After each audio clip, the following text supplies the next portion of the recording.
नमस्कार दोस्तों, स्वागत है आप सभी का exam Guru tips and tricks में।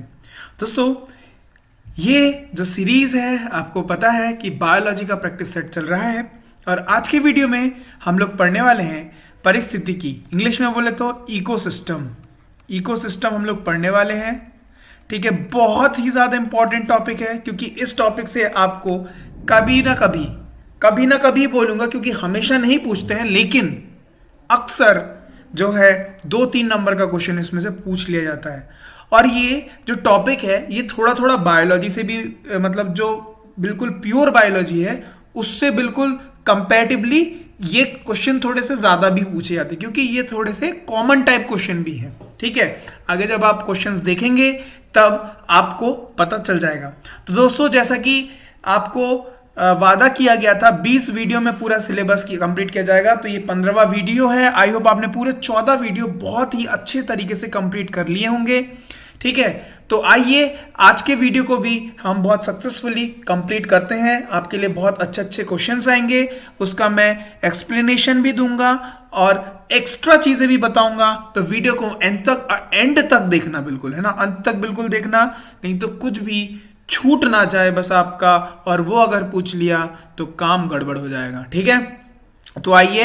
अच्छा, वीडियो में बढ़ने से पहले आपके लिए एक इन्फॉर्मेशन है, ये है कि हर 30 तारीख को, हर महीने के 30 तारीख को अनअकैडमी एसएससी चैंपियनशिप लीग का फिनाले कराता है। ठीक है, इसके तहत क्या होता है, 100 क्वेश्चन पूछे जाते हैं जैसे एसएससी में पूछते हैं। 60 मिनट दिए जाते हैं। रीजनिंग, जीए और क्वांट और इंग्लिश सब पूछा जाता है और इसमें नेगेटिव मार्किंग भी होती है। इसका मतलब पूरा का पूरा जो है पैटर्न फॉलो करता है किसका, एसएससी का।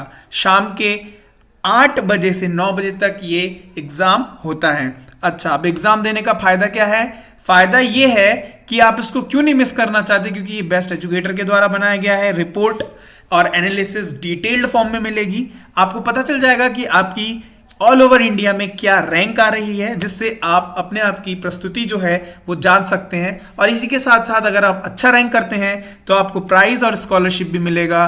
रैंक 1 से 5 तक वालों को प्राइज और स्कॉलरशिप प्रोवाइड किया जाएगा। ठीक है, तो हम बढ़ते हैं। अच्छा, एक और चीज, अगर आप कोई कोर्स खरीदना चाहते हैं, पेड कोर्स, तो गुरु टिप्स कोड लगाइए। जैसे ही आप गुरु टिप्स कोड लगाएंगे आपको 10% का इंस्टेंट उसमें डिस्काउंट मिल जाएगा। So let's crack it. Motto के साथ हम करते हैं जो आपके सामने क्वेश्चन आएंगे 51-52 क्वेश्चन, उनको क्रैक। आइए, पहला क्वेश्चन, भूमि अपर्दन की रोकथाम संभव है।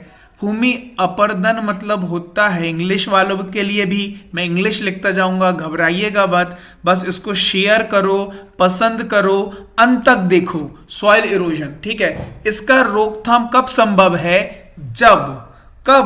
जब हम पेड़ लगाते जाएं। जब हम पेड़ लगाते जाएंगे तो आंसर क्या हो जाएगा? पुनः वन रोपण से। क्या होता है, जो पेड़ होता है उसकी जो जड़ें होती हैं, ठीक है, ये सॉइल है, तो क्या करते हैं, ये सॉइल को पकड़ के रखते हैं। ये जो जड़ होते हैं ये सॉइल को क्या करते हैं, पकड़ के, फर्मली पकड़ के रखते हैं, लूज नहीं होने देते हैं। ठीक है, उससे क्या होता है, उससे सॉइल एक जगह इकट्ठा फॉर्म में रहता है, तो सॉइल का इरोजन जो क्षय होता है वो नहीं हो पाता है। ठीक है, बढ़ते नेक्स्ट क्वेश्चन में।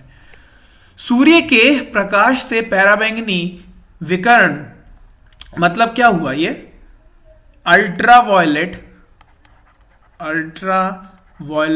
रेडिएशंस जो होते हैं, अल्ट्रावायलेट मतलब यूवी रेडिएशंस की क्रिया से क्या उत्पन्न होता है?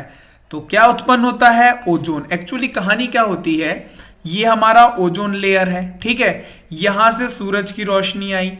ठीक है, अब जब इसको हिट करती है, यहां पे जो ऑक्सीजन के मॉलिक्यूल्स है, ऑक्सीजन के मॉलिक्यूल किसमें है? O2 में है ना, तो ऑक्सीजन मॉलिक्यूल्स जो है टूट जाता है, टूट के हो जाता है नेसेंट ऑक्सीजन, O और O में हो जाते हैं, ऐसे ही और भी O हो जाते हैं, तब ये तीनों मिलके बना लेते हैं प्रोटेक्टिव लेयर जिसको हम लोग बोलते हैं ओजोन। तो वो किससे होता है? जब यूवी रेज गिरते हैं तो उसका क्या होता है? टूटता है, तो क्या उत्पन्न होता है? ओजोन। आई होप आप अब जिंदगी भर नहीं भूलने वाले हैं। बढ़ते हैं नेक्स्ट क्वेश्चन में। ओके, वन परिस्थितिकी मतलब ecology, sorry ecosystem, one ecosystem तंत्र में हरे पौधे क्या होते हैं दोस्तों, बताइए तो। हरे पौधे क्या होते हैं? हरे पौधे आपके क्या होते हैं बताइए? हरे पौधे आपके क्या होते हैं? उत्पादक होते हैं। इसको क्या बोल सकता हूं मैं? प्रोड्यूसर होते हैं। वो क्या होते हैं? प्रोड्यूसर होते हैं। याद रखिएगा, बहुत ही ज्यादा बार ये क्वेश्चन पूछा गया है। लगता आसान है लेकिन पेपर में मामला गड़बड़ा जाता है। बढ़ते हैं नेक्स्ट क्वेश्चन में। जीव तथा वातावरण के पारिस्थितिकी संबंध का अध्ययन क्या कहलाता है? क्या कहलाता है? इसको क्या कहलाता है? इकोलॉजी। क्या कहलाता है? इकोलॉजी। ऑप्शन नंबर बी, ठीक है। अच्छा, समझ गए। बढ़ते हैं नेक्स्ट क्वेश्चन में। वायुमंडल में कार्बन डाइऑक्साइड की मात्रा है लगभग कितनी है? बिल्कुल खून में घुस जाना चाहिए। Option number B 0.03। अच्छा, ये तो 0.03 तो है मात्रा, किसमें? वायुमंडल में। लेकिन हम जब सांस लेते हैं तो हम भी इतना ही एंटर करते होंगे, लेकिन जब हम लोग छोड़ते हैं, ध्यान रखिएगा, दिमाग में रख लीजिएगा, 4% हम लोग निकालते। क्यों 4%? अंदर गया कम, बाहर निकला तो ज्यादा कैसे? हमारे बॉडी में जब क्या प्रोसेस होता है, जब हम सांस लेते हैं तो अंदर का जो कार्बन डाइऑक्साइड है वो भी तो बाहर निकलता है, तो जब हम छोड़ते हैं तो 4% छोड़ते हैं। याद रखिएगा, बहुत बार पूछा गया। ओके। अंतिम रूप में जैविक ऊर्जा किससे प्राप्त होती है? क्या, किससे? एटीपी, फुल फ्रॉम क्या है? Adenosine triphosphate. ठीक है, बढ़ते हैं नेक्स्ट क्वेश्चन में। किसी निश्चित क्षेत्र जैसे तालाब आदि में पौधे व जंतुओं के बीच पारस्परिक संबंध को कहा जाता है? क्या कहा जाता है बताइए? क्या कहा जाता है? तालाब जैसी जगह, ठीक है, पौधे व जंतु हैं, मतलब दोनों मिलेंगे ना, के बीच में जो संबंध होता है उसे क्या कहा जाता है? उसे क्या कहा जाता है? अभी हमने पढ़ा था इकोसिस्टम। ऑप्शन नंबर, बढ़ते नेक्स्ट क्वेश्चन में। सूर्य की किरणों से अल्ट्रावायलेट किरण निकलने से जो उत्पादित होती है, क्या क्या उत्पादित होती है? ओजोन। नेक्स्ट, अम्ला वर्षा। अच्छा, एक मिनट, यहां ओजोन तो होती है, ठीक है, ओजोन तो होती है, इसमें कार्बन मोनोऑक्साइड है ना, कार्बन मोनोऑक्साइड CO, इससे क्या होता है? ओजोन जो लेयर होता है, ओजोन लेयर डिप्लीशन होता है। डिप्लीशन मतलब ओजोन लेयर का जो होता है क्षय होता है, ठीक है। और सल्फर डाइऑक्साइड SO2 अभी नेक्स्ट आगे आएगा, ठीक है। ये देखो, अम्ला वर्षा का प्रमुख कारण क्या है? SO2 की मात्रा में वृद्धि, क्योंकि भैया जब ये ऊपर से गिरता है तो आंखों में जलन होती है और ये एसिड गिरती है, कह सकते हैं, इसलिए बोलते हैं अम्ला वर्षा, ठीक है। तो ये किसके लिए होती है? वायु प्रदूषण द्वारा SO2 की मात्रा में जब वृद्धि हो जाती है। और दोस्तों एक और बात, इसको रोकने के लिए बहुत सारे बोल सकते हैं रूल्स बने हुए हैं हमारे देश में। जैसे आपका जो ताजमहल है, ठीक है, ताजमहल के वहां पर कोई भी नियर बाई में इंडस्ट्री नहीं हो सकती। किलोमीटर रेंज है वो मुझे एग्जैक्टली नहीं पता है, तो उस किलोमीटर के अंदर इंडस्ट्री नहीं हो सकती। आपको पता है कि आगरा में जो ताजमहल के आसपास है वहां पे सिर्फ बैटरी वाली गाड़ी चलती। क्यों? पॉल्यूशन ना हो और SO2 की मात्रा ज्यादा ना बढ़े, जिससे एसिड रेन अगर हुआ तो हमारा जो हेरिटेज है, जो हमारा 7 वंडर में काउंट होने वाला ताजमहल है, उसमें क्या होगा?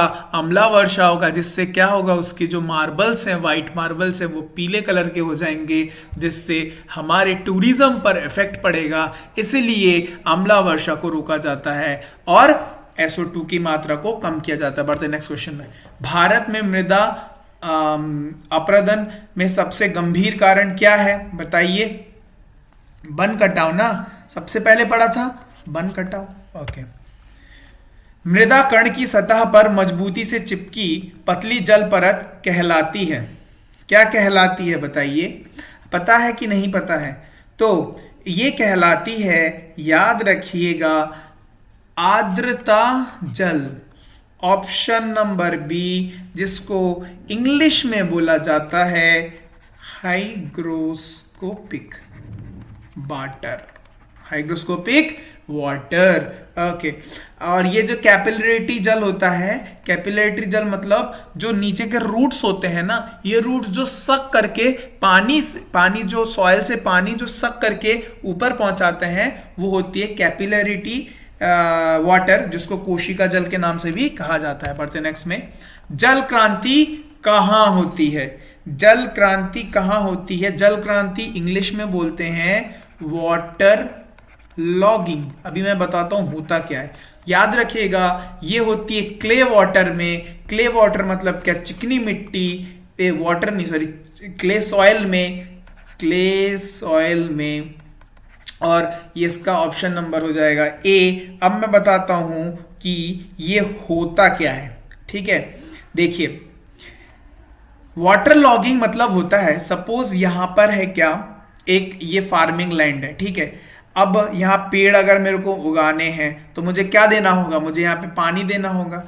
अब मैं यहाँ पे पानी डाला, क्या डाला? यहाँ पे वाटर इंसर्ट मतलब डाला, इरिगेशन किया, चाष किया, ठीक है। तो पहले सपोज था पानी का लेवल इतना, ठीक है, लेकिन अगर ज्यादा क्ले सॉइल में पोर्स नहीं हुए तो क्या होगा? धीरे धीरे वाटर लेवल बढ़ के ज्यादा पानी दूंगा तो यहाँ आ जाएगा। अब यहां आ जाएगा तो पानी की मात्रा ज्यादा हो जाएगी, जिससे फसल क्या होंगे? खराब हो जाएंगे। और क्या होगा? इस प्रोसेस को बोलते हैं वाटर लॉगिंग। और ये कहां पर होती है? ज्यादातर क्ले सॉइल में होती है। बाकी देखिए, बालू वालू मिट्टी में तो पानी के अंदर ही बिल्कुल चला जाता है ना, सॉरी मिट्टी के अंदर ही पानी पूरा घसता चला जाता है, वाटर लेवल इंक्रीज नहीं होता। लेकिन यहाँ पे क्या होते हैं? वाटर हो जाता है एरेस्ट। वाटर एरेस्ट हो जाने से ग्राउंड लेवल ऊपर आ जाता है। बढ़ते नेक्स्ट क्वेश्चन में, खाद्य कड़ी में मतलब फूड चेन में शाकाहारी कौन होते हैं? बताइए तो। प्राथमिक उपभोक्ता ही तो होता है ना, प्राइमरी कंज्यूमर्स, ठीक है, ये होते हैं कौन? शाकाहारी। बढ़ते नेक्स्ट में, पादपों को मिट्टी से जो जल मिलता है वह क्या है? अभी मैंने बताया था वो क्या है? कोशिका जल। पादपों जो चट्टानों का सतह पर उगते हैं क्या बोला जाता है? लिथोफाइटस। देखो, लिथोस्फीयर, लिथोस्फीयर जो होता है वो क्या होता है? लिथोस्फीयर क्या होता है? मिट्टी वाला ना, भूमि वाला है ना, तो उससे क्या हुआ? लिथोस्फाइन। ओके, बढ़ते हैं नेक्स्ट में, नदियां तालाब आदि में पाए जाने वाला जलीय हरे पौधे को क्या कहते हैं? उसको क्या कहते हैं? शैवाल कहते हैं। क्या बोलते हैं? शैवाल कहते हैं, इंग्लिश में एल्गी। Option number B. बढ़ते हैं नेक्स्ट क्वेश्चन में। ओके, नेक्स्ट क्वेश्चन क्या बोल रहा है? दीमक लकड़ी का पाचन ऐसे एंजाइम की सहायता से करती है जो स्रवित होती है कहां से? जो स्रवित होती है कहां से? याद रखिएगा, ठीक है, ये याद रखिएगा। एक सेकेंड,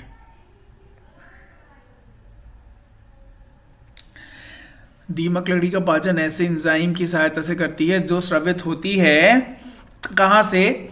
सहजीवी प्रोटोजोआ द्वारा। Option number C. बढ़ते हैं नेक्स्ट क्वेश्चन में। देखो, सही जोड़ मिलाना है। देखो, यहाँ पे कुछ स्टडीज के नाम दिए गए हैं जिनको बोला जाता है, और ये उन्हीं की स्टडीज का यहाँ दिया गया। तो देखो, सबसे पहले क्या है? कॉस्मोलॉजी। कॉस्मोलॉजी मतलब स्पेस की स्टडी, ब्रह्मांड का अध्ययन। तो ए का थर्ड, देखो ए का थर्ड किस में है? इसमें है, लगा दो आंसर, यही हो गया ऑप्शन। चलो देख लो, कॉस्मोलॉजी ब्रह्मांड का अध्ययन। इकोलॉजी क्या होता है? पर्यावरण का, वही तो हम लोग इतनी देर से पढ़ रहे हैं, इकोसिस्टम इकोलॉजी। एंथोलॉजी पुष्पों का अध्ययन। पोमोलॉजी फलों का अध्ययन। और न्यूरोलॉजी, ठीक है, बड़े क्वेश्चन नंबर नेक्स्ट में, पर्यावरण किससे बनता है? जीवीय घटकों से बिल्कुल सही बात है। भू आकृतिक घटकों से बिल्कुल सही। अजैविक घटकों बिल्कुल सही, तो सारे ऑप्शन सही। निम्नलिखित में से कौन से सबसे अधिक स्थिर परितंत्र परिस्थितिक तंत्र है? देखो भैया, सबसे बड़ा कौन होता है? महासागर। लगा दो आंसर। कैसे? देखो, ये क्वेश्चन कॉमन सेंस लगाओ। 70% वाटर है, 70% वाटर है मतलब क्या है? महासागर है, ओशियंस है, तो क्या होंगे? सबसे ज्यादा लाइफ जो होगी कहाँ होगी? यही होगी। लगा दो ऑप्शन नंबर बी, महासागर में। बढ़ते हैं नेक्स्ट क्वेश्चन में। निम्नलिखित वृक्षों में कौन पारिस्थितिक मित्र नहीं है? ओके, ऑप्शन नंबर बी जो है यूकलिप्टस। ये याद रखिएगा दोस्तों, ये जो होता है इसको बोलते हैं टेररिस्ट। स्पेलिंग देख लेना यार, टेररिस्ट, चलो वॉट एवर, टेररिस्ट, आतंकवादी, आतंकवादी ऑफ प्लांट्स, आतंकवादी ऑफ प्लांट्स। याद रखना, ये बहुत बार क्वेश्चन पूछा गया है। इसको आतंकवादी कहते हैं प्लांट्स का। क्यों पता है? इसलिए कहा जाता है क्योंकि सपोज ये पेड़ है ना यूकलिप्टस का, सपोज ये यूकलिप्टस का पेड़ है, इसके आजू बाजू जितने भी पेड़ होंगे ना, उसका पानी ये चूस लेगा, उसका पानी ये चूस लेगा। इसको पानी की बहुत ज्यादा जरूरत होती है, तो इसीलिए इसको टेररिस्ट ऑफ प्लांट्स भी बोला जाता है। और एक और चीज याद रखिएगा, ये जो होता है यूकलिप्टस, ये एंजियोस्पर्म ग्रुप टाइप एंजियोस्पर्म का सबसे बड़ा प्लांट माना जाता है, सबसे ऊंचा प्लांट इसको माना जाता है। याद रखिएगा, ठीक है? ओके, बढ़ते हैं नेक्स्ट क्वेश्चन में। नेक्स्ट क्वेश्चन क्या बोल रहा है? ह्यूम्स किसका एक प्रकार है? बताइए, किसका एक प्रकार है ह्यूम्स? ऑप्शन बी, मृदा के क्षयमान जैव का। ठीक है, ओके, बढ़ते हैं नेक्स्ट। क्या बोल रहा है? कुछ सूक्ष्मजीवियों की सहायता से वायुमंडल में पोषक तत्वों का पुनः चक्रण, ठीक है, मतलब साइक्लिंग, ठीक है, होता है। इन सूक्ष्मजीवियों को क्या कहते हैं? अपघटक, डिकम्पोजर। बिल्कुल सही, ऑप्शन नंबर सी। याद रखिएगा। देखो, सपोज कोई एक जानवर है, उसकी मृत्यु हो गई, उसको हमने क्या किया? उसको हमने जमीन पे गाड़ दिया। अब जमीन पे गाड़ दिया, अगर ये रिसाइकिल ना हो, इससे जो तत्व है ये मिट्टी में ना जाए, तो ये तो पड़ा का पड़ा ही रहेगा। ऐसे क्या होगा? ऐसे क्या होगा बताओ? पॉल्यूशन हो जाएगा, है ना? तो रिसाइकिल वायुमंडल में इसमें पोषण थे भाई, इसमें कार्बन था, इसमें न्यूट्रिएंट्स, इसमें विटामिन थे, वो कहाँ पे जाएंगे? सॉइल में जाएंगे, और वही प्लांट सक करेगा, प्लांट लेगा, और प्लांट लेने के बाद क्या? प्लांट यहाँ से कंज्यूम करेगा और फिर हम उसी को खाएंगे, फिर हम, मतलब ये क्या चलता है? पूरा साइकिल चलता है। किसके कारण ये संभव होता है? डिकम्पोजर्स। कौन होते हैं डिकम्पोजर में आते हैं? बैक्टीरिया आते हैं, है ना, ये सब आ जाते हैं, मतलब माइक्रो ऑर्गेनिजम्स आ जाते हैं। बढ़ते नेक्स्ट क्वेश्चन में। जैव मात्रा का पिरामिड किस परिस्थितिक तंत्र में उल्टा होता है? देखिए, जैव मात्रा मतलब बायोमास में। देखो, पिरामिड एक्चुअली होता क्या है, आपको एक चीज बता दूं, इसका ऑप्शन होगा आंसर नंबर बी। अब देखो, ये बहुत बड़ा टॉपिक है, आपको एक छोटा शॉर्ट में बताने की कोशिश करता हूं। इकोलॉजिकल पिरामिड, ये एक्चुअली क्या है? एक साइंटिस्ट थे जिनका नाम था, उन्होंने एक आइडिया दिया था जिनका नाम था चार्ल्स इल्टन। ठीक है, इन्होंने एक दिमाग दिया कि जब भी इकोसिस्टम होता है, जो भी इकोसिस्टम होता है, उसको अगर मैं बड़े से छोटे में सजाऊं, समझना, बड़े से छोटे में, बड़े से छोटा किस चीज में?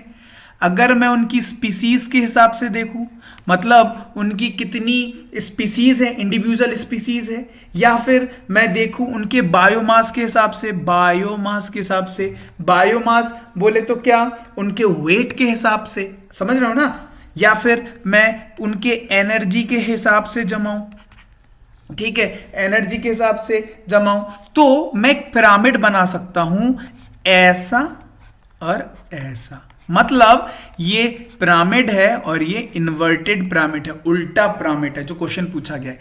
अब देखो तालाब, इसमें क्या होता है, तालाब में देखो क्या होता है, तालाब में देखो क्या होता है, एक बिल्कुल छोटी सी चीज जो कि होगी 1 ग्राम की, ठीक है, इसको खाएगा एक कोई दूसरा जानवर, जो जो क्या करेगा, जो इससे थोड़ा सा बड़ा होगा वो क्या खाएगा, 10 ठो खाएगा इसका, मतलब 10 ग्राम, ठीक है। अब इससे एक बड़ा जानवर होगा, अब इससे क्या होगा, एक बड़ा जानवर होगा, इससे जो बड़ा जानवर है इसके 10 खाएगा, मतलब 100 ग्राम खा लिया।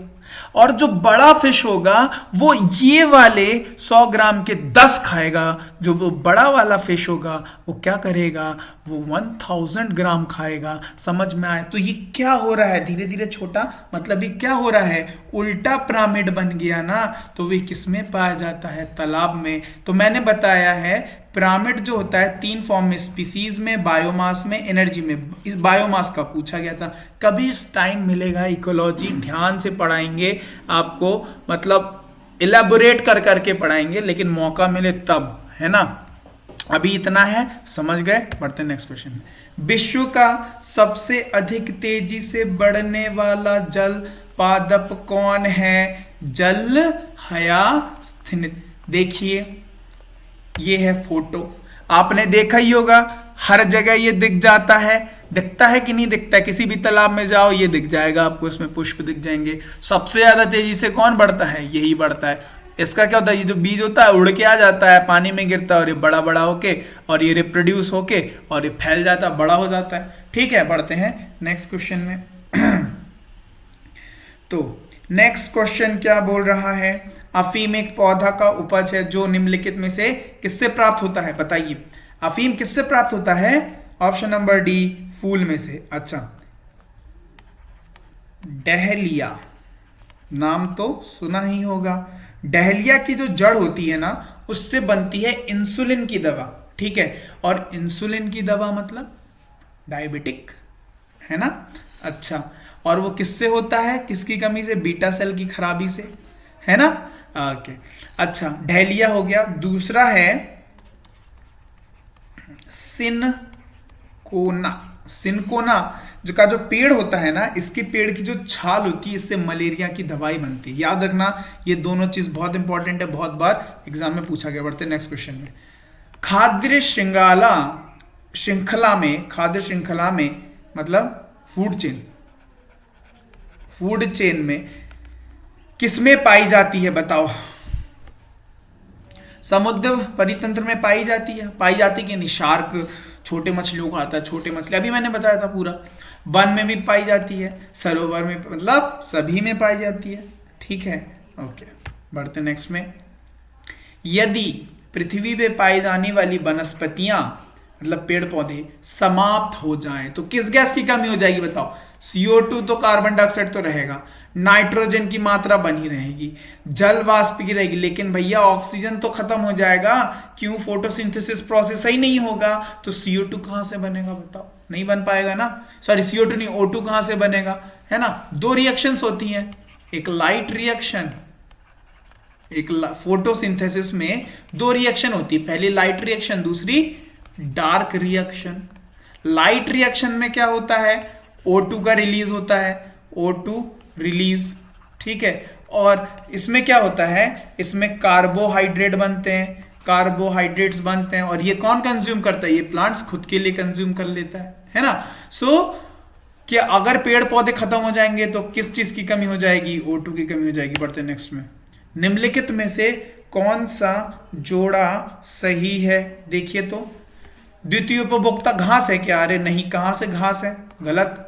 अपघटक बैक्टीरिया, बिल्कुल, अपघटक कौन है, बैक्टीरिया है। उत्पादक हिरण थोड़ी होता है, कौन होते हैं, पेड़ पौधे होते हैं। प्राथमिक उपभोक्ता तेंदुआ थोड़ी होता है, ये तो कौन होते हैं, सेकेंडरी कंज्यूमर्स, सेकेंडरी कंज्यूमर्स होते हैं, ठीक है। मतलब द्वितीय उपभोक्ता होते हैं ना, तेंदुआ। और तो प्राथमिक में कौन आ जाएगा, डियर, ठीक है, एलिफेंट्स, उसके बाद समझ गए ना, जो वेजिटेरियन वाले होते हैं वो लोग आ जाएंगे इसमें। ठीक है, बढ़ते हैं नेक्स्ट क्वेश्चन में। निम्नलिखित शब्दों का अर्थपूर्ण अनुक्रम में सजाइए। चलो, पत्ती, फल, तना, जड़, फूल। आओ बच्चों की तरह करते हैं इस क्वेश्चन को। ये पेड़ हुआ, बचपन में बनाते थे पेड़। चलो, इसमें क्या हुए, ये क्या हुए, ठीक है, ये हो गया पेड़। अब देखो, सबसे नीचे क्या है, जड़ है, सबसे नीचे क्या होगी, जड़ होगी। ये क्या होगा, ट्रंक, ट्रंक मतलब सॉरी स्टेम, स्टेम मतलब क्या, तना। ठीक है, और ये तना, और ये तना, ये ब्रांचेस में आ जाएंगी। उसके बाद क्या होगा, उसके बाद ये पत्तियां होंगी, ये लीव्स होंगी, पत्ती होंगी। अब देखो तो ये कौन से ऑप्शन में है, मतलब जड़ 4, 4 के बाद क्या आया, तना 3, 4 3 कितने हैं, अच्छा इसमें और इसमें है। चलो ये वाला और ये वाला तो कट गया। उसके बाद देखो तो पत्ती हो गया। अच्छा, पत्ती के बाद भैया, पत्ती के बाद क्या आता है, क्या आएगा बताओ, फूल आएगा। फूल से ही तो फल होता है ना। तो 5 के बाद आखिरी में 2 वाला ऑप्शन कौन सा, ऑप्शन नंबर बी। ठीक है, लगा दो answer, this is the right answer. मजा आया बच्चों की तरह पढ़ने में। चलिए, कभी कभी फन भी बहुत जरूरी है, राइट। बढ़ते नेक्स्ट क्वेश्चन में। इसमें से किस फसल को प्रति हेक्टेयर अधिकतम जल की मात्रा की आवश्यकता होती है, बताइए। कॉमन सेंस लगाइए। गन्ना, गन्ने को जब हम लोग खाते हैं उसमें रस निकलता है, गन्ने का रस पीते हैं। देखो ना, बताओ तो सबसे ज्यादा पानी की जरूरत किनको होगी, गन्ना को होगी। चलिए, अभी अभी खाए होंगे कि नहीं, 11 में खूब खाए होंगे गन्ना। चलिए, जीवों के उनके पर्यावरण के संबंध में अध्ययन को क्या कहा जाता है, बताइए। तो इसका आंसर क्या होगा, इसका आंसर होगा पारिस्थितिक विज्ञान। ठीक है, ओके। ये क्वेश्चन पहले भी किया हुआ ऐसा टाइप का। पौधे की विशिष्ट रूप से विकास को प्रभावित करने वाली स्थितियों का नाम बताएं, बताएं, नाम बताएं। तो क्या हो जाएगा इसका आंसर, पर्यावरण स्थितियां। भैया यही तो सबसे ज्यादा करती है। निम्नलिखित में से कौन सा एक नाइट्रोजेनिक उपवर्ग नहीं है, ठीक है, बताओ कौन सा नहीं। अमोनिया सल्फेट, अमोनिया मतलब नाइट्रोजन तो हो गई। यूरिया, यूरिया में भी होगा। अच्छा, अमोनिया सल्फेट का फॉर्मूला क्या होता है बताओ, NH4, ठीक, और इसका होल ट्वाइस और SO4। अच्छा, यूरिया का सबको पता है NH2CO, NH2, ठीक है। और अमोनिया सल्फेट, अमोनिया पूछा, नाइट्रोजन पूछा है तो अमोनिया में तो होता ही है, तो क्या हो जाएगा ये NH4 और NO3। और ये सुपर फॉस्फेट, इसमें नाइट्रोजन नहीं होता है। सुपर फॉस्फेट का फॉर्मूला CaH6O8P2, याद रखना, P है ये, है ना। बढ़ते नेक्स्ट क्वेश्चन में। किस सुनिश्चित क्षेत्र में संपूर्ण अन्योन क्रिया करते प्राणी और पादप क्या कहलाते हैं, तो बताइए क्या कहलाते हैं, जीवों या बायोम, दो नाम से जाने जाते हैं। ओके, किस जैविक प्रक्रिया में वायु जीव और अवायु जीव दोनों ही कार्बनिक पदार्थ का अवक्रमित करते हैं, बताइए क्या होगा, कंपोजिटीकरण, है ना। देखो, ये जो होता है कंपोज मतलब कंपोजीकरण, इसका जो डिकम्पोज होता है ना, डिकम्पोज मतलब जो जमीन में समा जाए उसको बोलते हैं डिकम्पोज करना, कंपोजिटीकरण करना, है ना।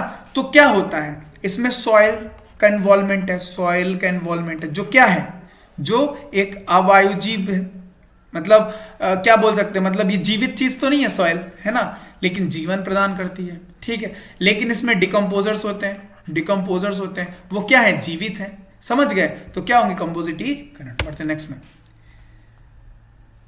जीवाणुओं का समूह जो मृदा उर्वरता को कम करता है ना, उसको क्या कहते हैं, उसको वैनाइटी कारक। बढ़ते नेक्स्ट में।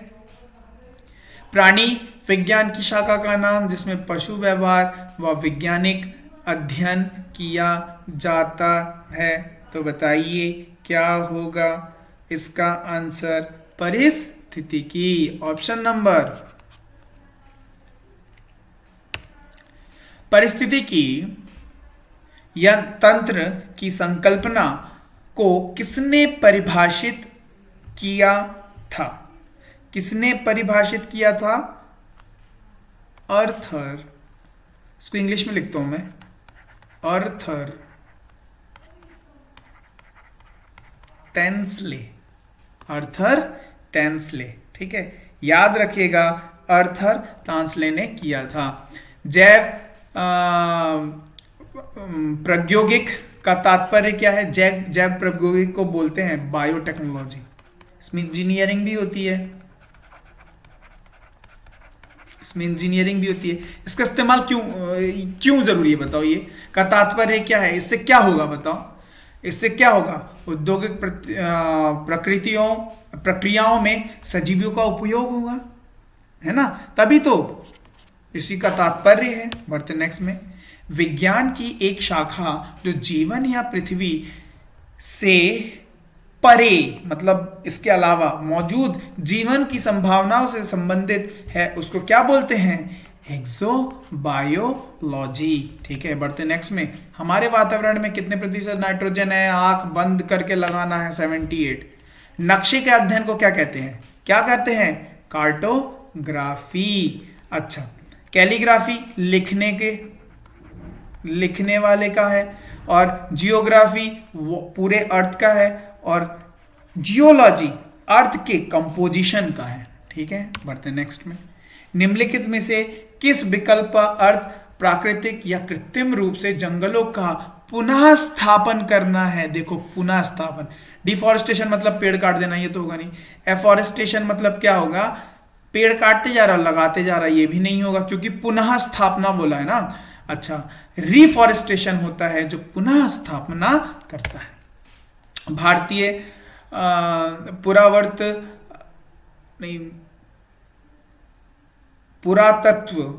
पुरातत्व पर्यवेक्षण की गठना किसने किया था? तो किसने किया था? Alexander kingdom. ठीक है, और इनको जाना जाता है father of archaeology. Archaeology, right, father of archaeology के नाम से भी याद रखिएगा। ठीक है, ओके। एक्वेरियम एक ऐसा पात्र है जिसमें जीवित मछली और जलीय पौधे को रखा जाता है। निम्न में से क्या एक्वेरियम की विशेष में सही है? यह मनुष्य द्वारा निर्मित पारिस्थितिक तंत्र, बिल्कुल मनुष्य द्वारा बनाया गया। ये क्या है? ये इकोसिस्टम है। ठीक है, जिसमें मछली और पेड़ लगा देते हैं, नकली वाले। चलो, मृदा के अध्ययन का उल्लेख करने के लिए प्रयुक्त शब्द क्या है? बताइए, ये होगा क्या? भूमि विज्ञान। इंग्लिश में क्या बोलते हैं? मृद मतलब सॉइल ना, सॉइल का पूछना। सो क्या इंग्लिश में बोलते हैं? इसको बोलते हैं पेडोलॉजी। क्या बोलते हैं? पेडोलॉजी, याद रखिएगा। बढ़ते हैं नेक्स्ट में। दी गई श्रृंखला में से अलग प्राणी का चयन करें। कछुआ, केकड़ा, मेढक। तो भैया ये जो तीनों हैं ये तो हो गए एम्फीबियंस। अरे यार, स्पेलिंग सही से लिख देता हूं, रुकिए।